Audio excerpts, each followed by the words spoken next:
भारतीय जातीय आंदोलन और गांधी युग।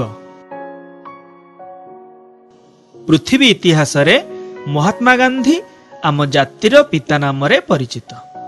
से केवल भारत रे नुहंती समग्र विश्व रे जड़े जननायक भाव रे परिचित। महात्मा गांधी भारतीय स्वाधीनता संग्राम रे एक नूतन अध्याय सृष्टि करथिले। तांको पूरा नाम थिला मोहनदास करमचंद गांधी। से 1869 ख्रीष्टाब्द अक्टोबर 2 तारिख रे गुजरात रो पोरबंदर नामक स्थान रे जन्म ग्रहण करथिले। 1882 ख्रीष्टाब्द रे से कस्तूरबा को विवाह करथिले।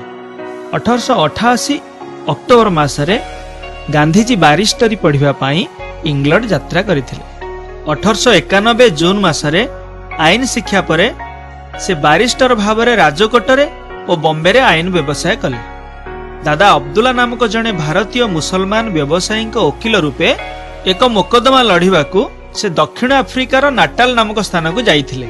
श्वेतांग इंग्रेज मानक वर्ण वैषम्य नीति जोगु कृष्णांग आफ्रिकीय सह दक्षिण आफ्रिकार काम करुथिबा भारतीय माने बहुत अत्याचार सम्मुखीन हेउथिले। सेमानंकु सेमानंक नाम पंजीकरण करी निर्वाचन कर देबाकू पड़ुथिला। सेमानंकर बसती स्थापन पाई अस्वास्थ्यकर परिवेश रे स्थान उद्दिष्ट करा जायथिला।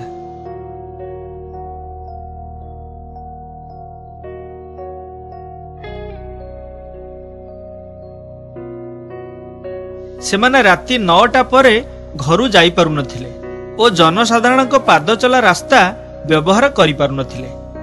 सेमाने रेलगाड़ीर प्रथम बा द्वितीय श्रेणी कोठरी रे यात्रा करि पारु नथिले।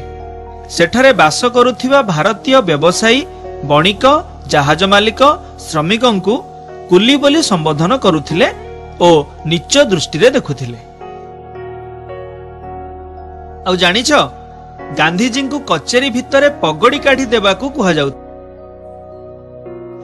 दिने से रेलगाड़ीर प्रथम श्रेणी कोठरी रे यात्रा करुथिबा समय रे तांको सहयात्री अभियोग क्रमे गोटे स्टेशन रे रेलगाड़ीर गार्ड और पुलिस द्वारा तांकु जिनिस पत्र सह उक्त रेल कोठरी ठेली बाहर करी दिया जाइथिला।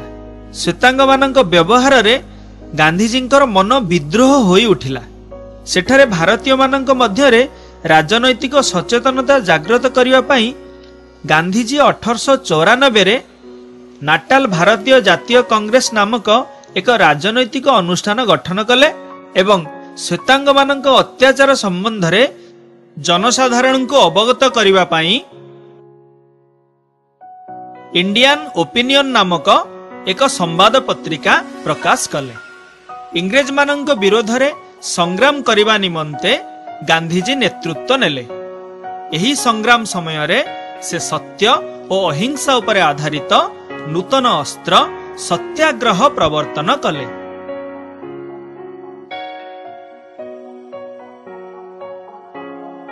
1906 ख्रीष्टाब्द रे जेतेबेले दक्षिण आफ्रिका सरकार एक आईन प्रणयन करी प्रत्येक भारतीय को निजर आंगुली छाप थिबा पंजीकृत प्रमाण पत्र को सबु समय रे निज सहित वहन करिबा बाध्यतामूलक कले।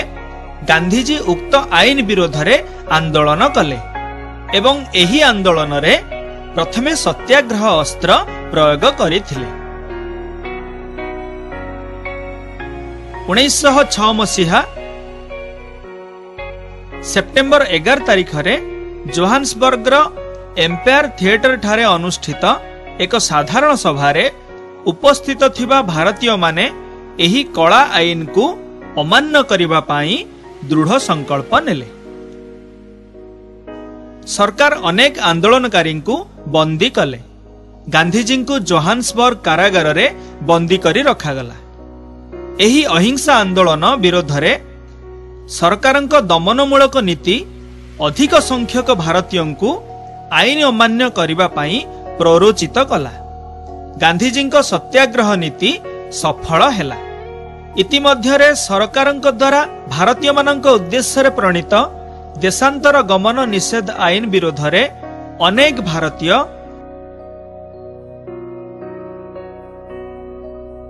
1908 ଅଗଷ୍ଟରେ ନାଟାଲ ସୀମା ପାର ହୋଇ ଟ୍ରାନ୍ସଭାଲ ଗମନ କଲେ ଓ ଗିରଫ ହେଲେ।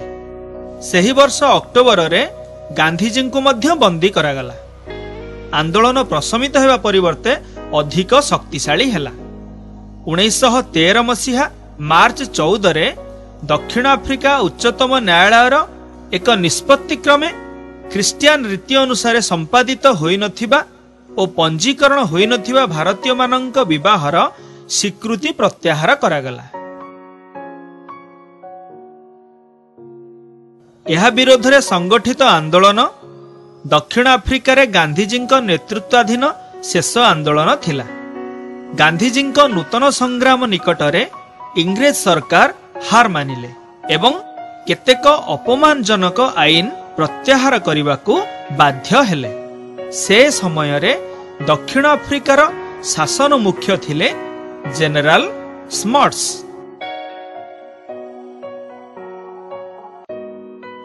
1915 ଜାନୁଆରୀ 9 ତାରିଖରେ ଗାନ୍ଧିଜୀ ଭାରତକୁ ଫେରିଲେ।